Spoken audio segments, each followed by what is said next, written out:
It's the Prep Rally Podcast, the only podcast in the state dedicated to prep sports. Brought to you by the Northwest Arkansas Democrat-Gazette. Here's your host, Chip Souza. Welcome to the Wet Wednesday edition of the Prep Rally Podcast. I'm Chip Souza, joined by Henry Apple and Leland Barclay today, and may the 4th be with you. And no, I'm not Mike Tyson. And you didn't have Darth Vader voice, use the Force, Luke, yes, all that good stuff. Man, Leland and Henry, this is what's called, I don't know what it's called. The next 2 weeks are basically, it's wide open, wild and wide open, and it's we don't look up again until about May the 20th. You know, we always hear this thing, throw the records out the window right now. This has been this entire spring. Apropos, the records mean nothing right now. You are right. We've got a lot of sports to talk about today, and we're going to jump right into it. Leland, I'm going to start with track. We're already into state track meets, state events for track. Henry went up to Harrison yesterday and covered the 4A, and what a great story for the Pea Ridge boys. What a 1-2 punch they have there with Patrick Elliott and Cade Mann. I sit there and looked at last night. Just if the two of them decide, hey, we're going to succeed from the Pea Ridge track team, we're going to make our own track team. Independents. We're going to be independents and all that. And they ran independent yesterday. They would have finished third. Just the two of them. By the two of them. It would have been Magnolia first, Pea Ridge, the remaining Pea Ridge people second, and then these two runners were third with 48 points. Not quite Jim Thorpe level, but it's pretty close. Pretty good. So I saw Pea Ridge boys. You said Elliott. He won the 100, the 200, and the... He won the 100, 200, and finished second in the 400. 400, that's right. And then Cade Mann, well, he won the 400. Right. Went at the last second and passed him.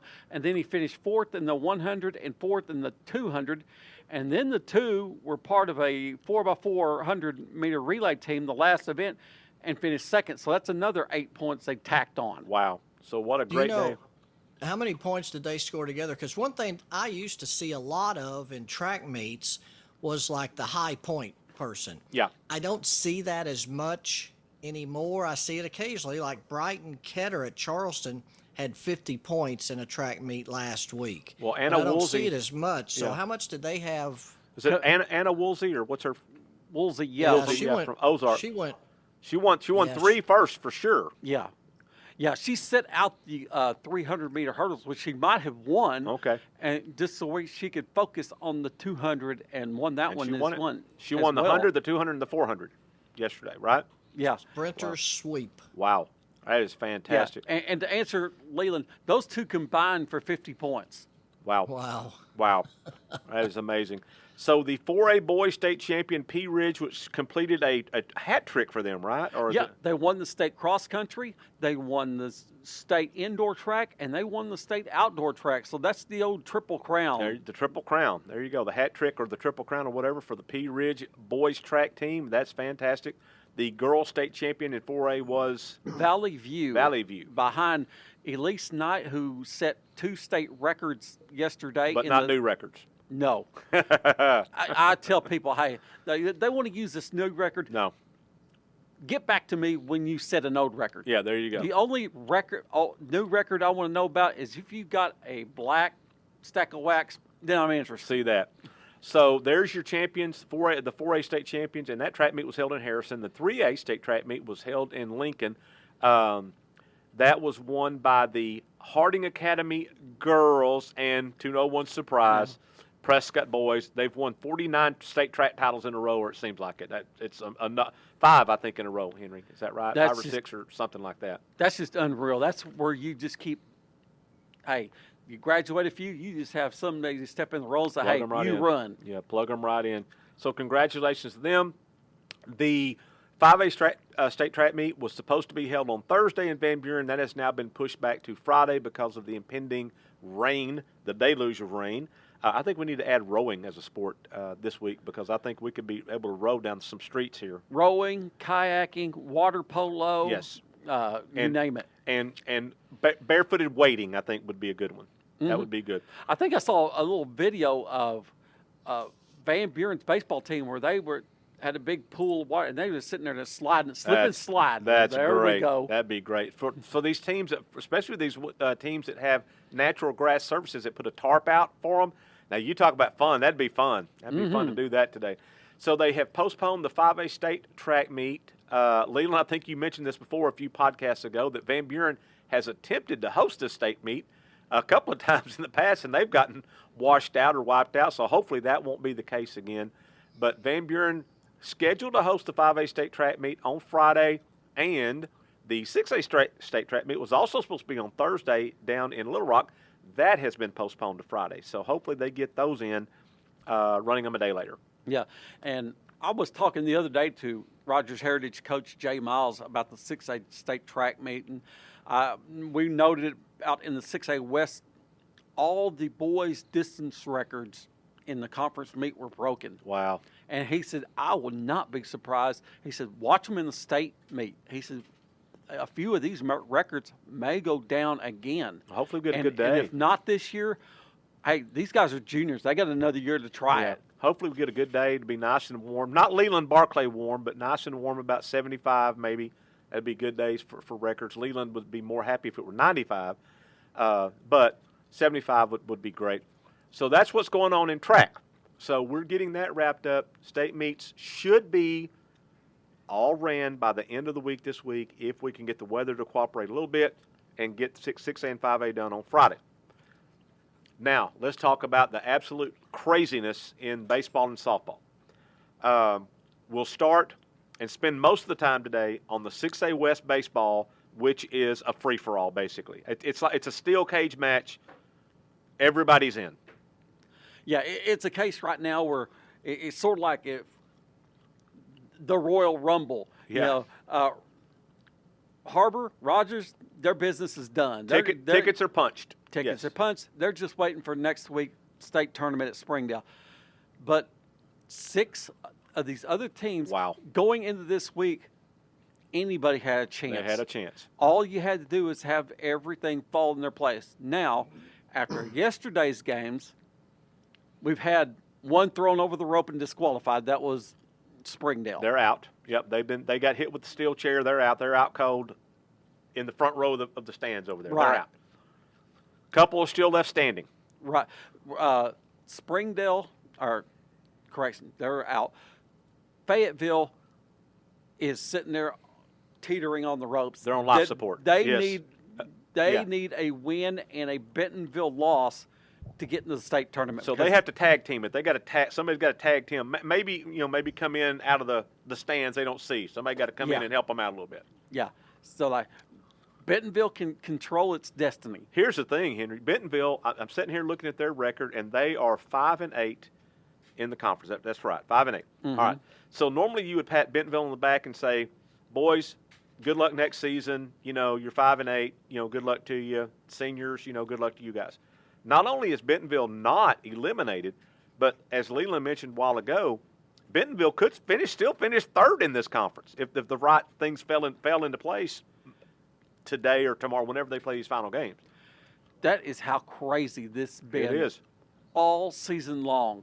And let's not even think about Bentonville. Let's look at these other 3 teams That all got in yesterday. Yeah. Based on one swing of the bat, 3 teams got in the playoffs yesterday. Yeah, we have Rogers Heritage, we have Bentonville West, and we have Fort Smith Southside.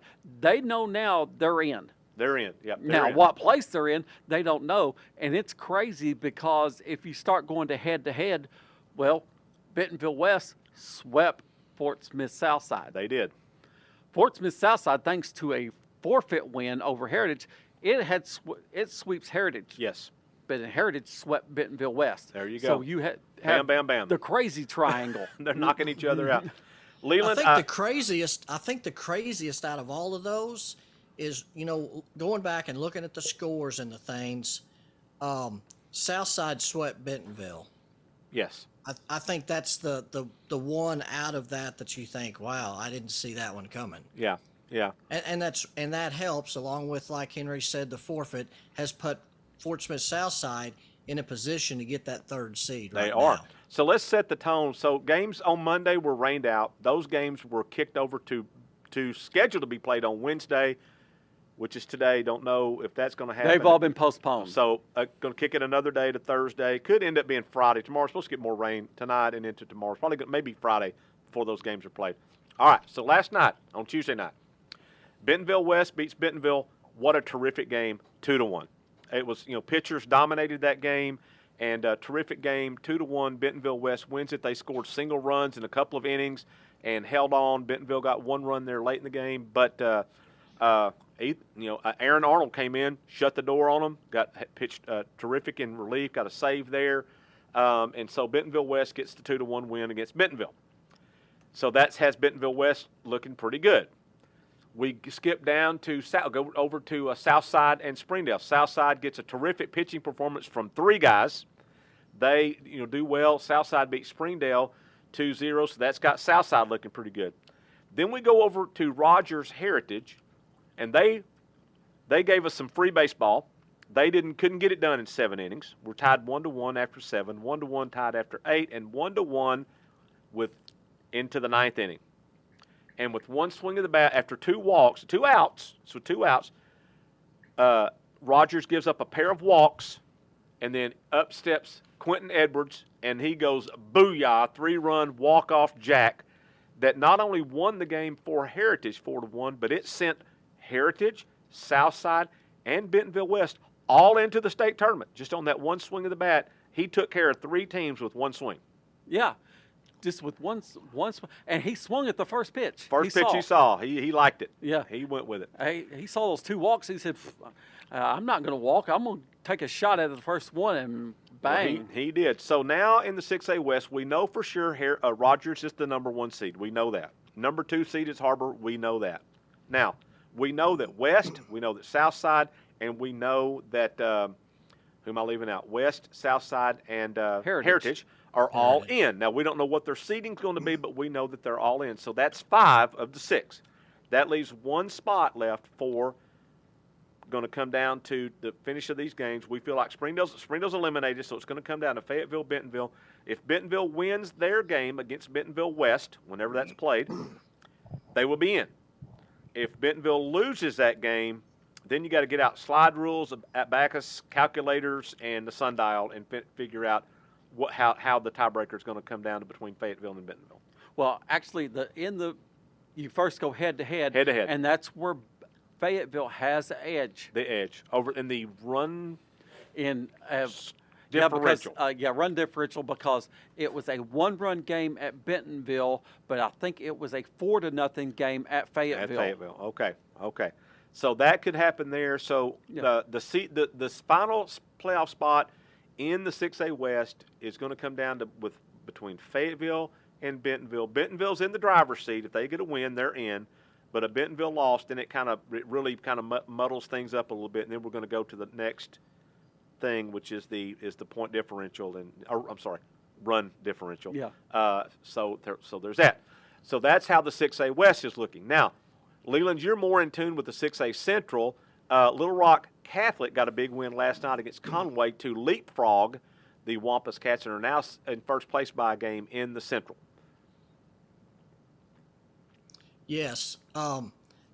Most of the other teams have been decided, and really, I think for really all intent and purposes, Northside is maybe not mathematically in yet, but they have 2 games left with Southwest, that's Thursday and Friday. That'll be 2 and wins. Southwest is 0-12. Right. Which that's the only spot they can finish is 6th or 7th. But Central still has Catholic left, which is leading the conference. Yep. That's the only team that could tie Northside. So Looking the pretty other good. spots, 2 through 5, are still kind of up in the air. But Northside is pretty much going to be penciled in at that 6th spot, which means they would play the 3rd seed out of the West in the first round, which could be another Northside-Southside game. Could be Northside-Southside. And Southside's game against Springdale at home has been moved to Friday, not Thursday. They've already moved it to Friday. Okay. It's All right. Friday. So that is how baseball is looking. It's the picture is a little bit clearer. It's like the swimming pool, Henry. The water's cleared, but it's still got a little murkiness to it. But at least we can kind of see the bottom of it. Yeah, as long as we don't see a shark. There you go. There you go. All right, let's skip over to softball. Where in the 6A West, it's Bentonville had already secured the number 1 seed. They beat Rogers last week 5-0, so they had secured the number 1 seed. Rogers is going to be the number 2 seed. Bentonville West is the number 3 seed. As of right now, they have a 1-game lead over Heritage. But anyway, those are going to be the top seeds, and we know for sure the 6 seeds already decided. We just don't know what order they're going to finish in. So it'll be Bentonville Rogers, Bentonville West, Heritage, Harbor, and Fort Smith Southside. Those are going to be your 6 seeds from the 6A West in softball. Just trying to figure out who's going to be 4, 5, and 6 probably in that conference. And Heritage is coming on strong. They are coming on strong. Yeah, actually came back and in the 7th inning last week and beat Bentonville West at Bentonville West. Yeah, they did. What a big win for them. They've been a team that's been pretty close. They're a much improved team this year over last year, and a lot of that is because of the pitching and I'm going to Ellie Rindau. I think it's Ellie. It might be Ella. She's Ellie, and Rogers is Ella. It's hard for me to keep those apart. And hopefully I didn't butcher her name too bad. But anyway, she's pitched well, and they've had really good hitting up and down the lineup for Heritage this year, so good for them. In the 6A Central, Bryant has a 1-game lead over Cabot. Bryant is 12-1, Cabot 11-2. Conway 9-4, North Little Rock 8-5, Northside 6-6. That's your 1, 2, 3, 4, 5. And then the final spot's going to come down to either Mount St. Mary or Little Rock Central.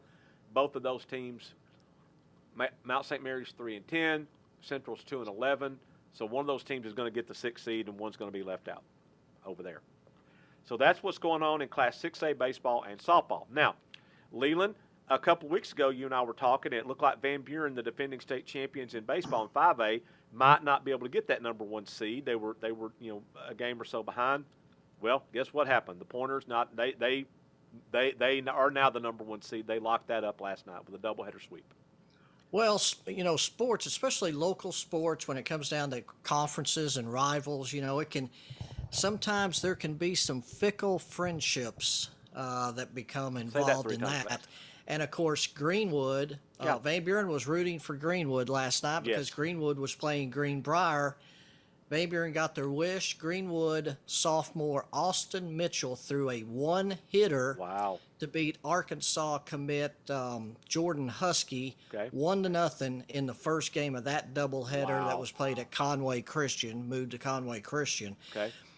And with Van Buren's sweep, and at the time that happened, Van Buren started their game 30 minutes later. At the time that happened, Van Buren trailed 2-1 in the 6th inning. Okay. They scored 2 runs in the bottom of the 7th to win that game, went on and completed the sweep and get the outright conference championship in the top seed because Greenbrier had the tiebreaker over Van Buren if there would have been a tie. Right. So the only way that Van Buren could get that top spot was rooting for Greenwood to get 1 win. And in fact, the second game came down, and I think it was 7-6. Greenbrier won that one. So Van Buren is the top seed, and the way it worked out, Greenwood was still eliminated from the state tournament. So it will be Van Buren 1, Greenbrier 2, and then Mountain Home and Russellville 3 and 4. 3 and 4. Okay. Skip over to 5A West softball, where Van Buren and Alma are in the mix there for the 4 playoff spots in the conference in the 5A West, along with Greenwood. Well, Alma losing the doubleheader to Mountain Home last night, probably, I don't think it's mathematically been decided, that may have eliminated Alma from the state tournament. Now, Greenwood kept the heat on Van Buren. They were only 1 game behind Van Buren going into last night. Greenwood got their sweep over Greenbrier last night. Van Buren is still scheduled, as of right now, to play their doubleheader against Russellville today at 4:30. Okay. At home or at Russellville? It's in Van Buren. Van Buren, okay. And the fields, I drove by earlier, and They look decent. I think at this point right now, in fact, we're getting a little bit of sunshine. Okay. I think that game or those games will be played. So Van Buren does have the 1-game lead there, playing Russellville today. So for sure, it looks like Van Buren Greenwood will be in the postseason. Softball from the 5A West. Alma is now on very shaky ground. That is correct. Gotcha. And of course, in 5A, nobody wants to play Benton, but somebody's going to have to. Yeah, your number 4 seed will get Benton in the first round. Oh boy. maybe they can get Bentonville's cleats and tie them all together, and maybe they can, Benton girls can't get to ground balls and things. That'd be a good way to do it. Exactly. Yeah. Something has to happen. Tie their shoestrings together, knot them up good where they can't get them undone, and then start playing. Benton is incredibly good. They beat Bentonville in 2 games last weekend. Bentonville's 3 losses are all to Benton this year. Yeah, they're very, very good. So that is baseball and softball. And again, we want to let everybody know state tournaments will start next week. Now, we have regionals this week for the schools in 4A, 3A, 2A, 1A. We're going to have a really good regional for softball and baseball for sure, but a fantastic softball regional up here. The 3A1 regional, which will be in Greenland starting on Thursday, is going to feature Hackett, Lincoln, and Boonville. All 3 very, very, very good teams with fantastic pitchers. Lincoln has Brinkley Moreton, Boonville with Lexi Franklin, and Hackett with Mackenzie, is it Freeman? Mackenzie yes. Freeman. Those are 3 pitchers that it would be no stretch of the imagination that those kids could pitch for just about anybody in the state and do well.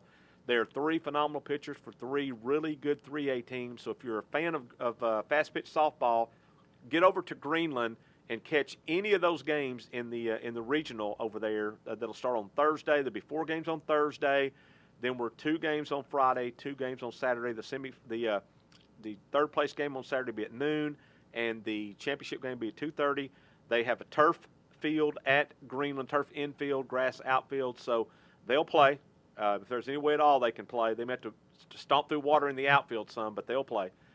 So that's going on, and then across the other side of the bleachers at Greenland, what I love about these smaller schools is that they host both the baseball and softball. On the other side of the bleachers, you're going to have the 3A Region 1 baseball going on, and there'll be some good teams there, so you want to go over there and catch that.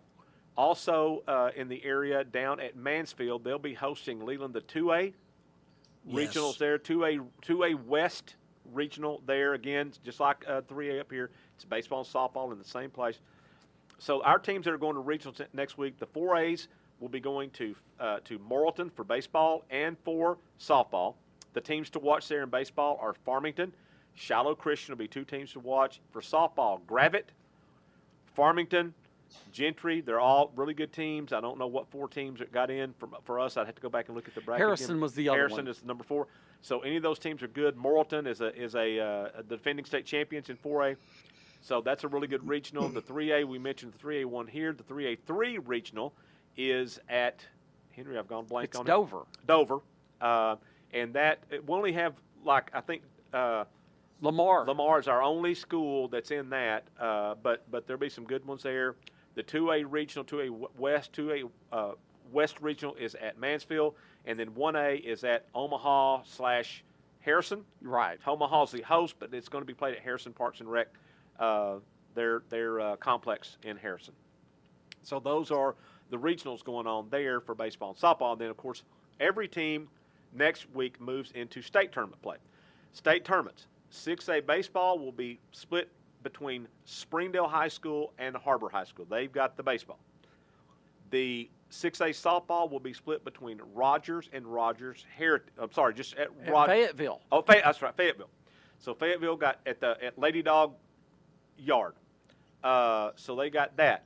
6A track is this week. We mentioned that. 6A soccer will be played at Cabot. One's at Cabot, the other's at Conway. I can't remember which one it is. Boys at one place, girls at the other. Right. Got that going on. All right. The 5A baseball and softball both will be played at, is that right, at Hot Springs, Leland? Majestic Park. Brand new park, right? Renovated park. Renovated park. completely renovated. Mm-hmm. So that'll be fun. And Leland is planning on going down there and covering that. So that's your 5A. And then 4A is in Nashville. 3A, I am not sure where that is. I'm not sure about the 3A, 2As, and 1As. I think 1A might be at Southside B Brand. I'm not sure. Yeah, I'm not sure. But anyway, that's going on. Starting next week will be state. And then championship games, again this year, in all sports, the championship games for baseball, softball, soccer will all be played in Benton at their beautiful complex there in Benton. And so that will be something that you'll want to go see too. And then Henry, we got the Meet of Champions coming up on the 11th. That's coming Wednesday. That's so a week from today. Meet of Champions track and field meet at Russellville. Mm-hmm. So that will be great to see. If you want to see Isaiah Satania run for the final time in high school, that would be a chance to see him run, in addition to all these other ones and ones that Henry mentioned that are in line to break records at the state meet coming up, weather permitting.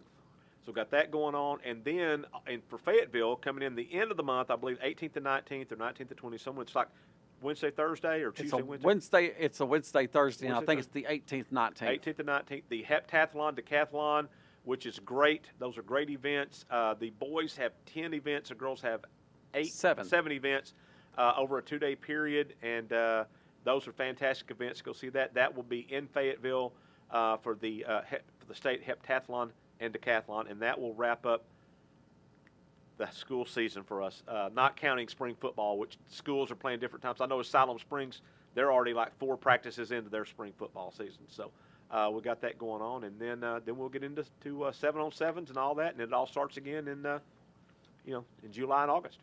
Yeah, just in time we catch our breath and all that. Here it goes again. Yeah. So, but that's Leland's favorite time of the year, July and August, when it's nice and sticky and humidity's 1,000,000%. I saw on the weather report. Rose up on us. He's buffering. Say that again, Leland. You buffered on us. You saw on the weather report. I saw the weather report, and on Monday's description they said muggy, and I went, yes. That should be your middle name, Muggy. Yes. Is Henry going down to Russellville for the Meet of Champs? He is. Yeah, he's headed down there for that. That's a great event. Like you said, the decathlon and heptathlon is great events too, and I urge people to get to Greenland and watch those girls play softball, because even though those pitchers are really good, it's not just strikeout, strikeout, strikeout, strikeout, strikeout. These are very, very, very good teams. They hit the ball. They play great defense. And, Hackett and Lincoln are going to be on the same side of the bracket. That's right. And, of course, Jeff Oxford, the coach at Hackett, along with Freeman's dad and Morton's dad, all coach a summer team together. They've been playing together since they were 10 years old. But that's so they're extremely familiar with each other, and that possible semifinal game between Hackett and Lincoln is just going to be off the charts. And of course, Boonville being the district champion off of that 5-3 win on Friday night, they'll be on the opposite side of the bracket. Right. So it'll be great. I will be there Saturday afternoon for that championship game. I won't go to the semifinal, but I'll be there for the championship game at 2:30 down in Greenland, and it'll be interesting to see how big of a crowd that brings. Because, like you said, Leland, if you're a softball fan, that tournament's one you want to go see. It's going to be fantastic. And even if you haven't seen softball or haven't been interested in it before, it's worth checking out. Absolutely, it is. And see those girls whipping that ball in there like they do. It's really amazing. I love softball. The games are fast. They're low scoring. They're really fundamental. The girls, the base running is great. I can't say enough about it. It's a very high quality sport to watch at the upper levels. And we talked about Freeman. She's 6 foot tall. Wow, and a freshman. And when she releases the ball, I think she is probably out of the circle. Wow. I think she is a little bit in front of the circle when she releases the ball, and it kind of reminds me. And I hate to compare athletes of any. On the high school level with anybody. But you remember how Jenny Finch was kind of like that? Yeah. And also, who was the Texas girl that was Kat Osterman. Yes. Yeah. They were kind of like that because by the time they release the ball, I mean, it is just They're on top of you. It's right there. Yeah, they're on top of you. It is not. It is routine that top softball pitchers like a Jenny Finch, like a Kat Osterman, can absolutely dominate the top hitters in Major League Baseball. From their pitching distance, they can absolutely dominate them because the ball is and they can do so many things with that ball that seem like they're humanly impossible to do, but they can make it rise, they can make it drop, they can throw knuckle balls at that thing, and they can make that big softball dance all kinds of ways and just baffles hitters. That's why the best games are 1-0, 2-1, very, very close, low scoring games. So, I saw Lexi Franklin throw a changeup last week, and I thought that should be illegal. That's just not fair. She's whipping it in there 60 miles an hour, 55, 60 miles an hour, and all of a sudden throws a flutter on you, and you've swung the bat 3 times around like a pirouette ballet dancer, like the Bugs Bunny cartoon. 1, 2, 3 strikes, you're out. Exactly. So that's all I've got. Leland, you got anything else to add to the show today? We didn't talk much about soccer though, Henry. We got soccer coming up.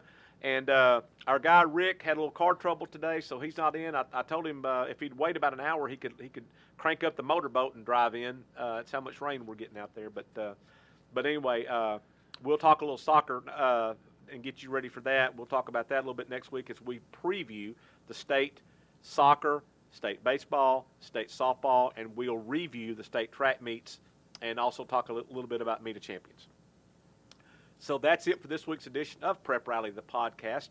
For Leland Barclay, for Henry Apple, I'm Chip Souza. Thanks for joining us, and we'll catch you next week. Same bat time, same bat channel. The Prep Rally podcast is produced and directed by the Northwest Arkansas Democrat-Gazette. Find us on SoundCloud, Apple, Google Play, Spotify, and Stitcher.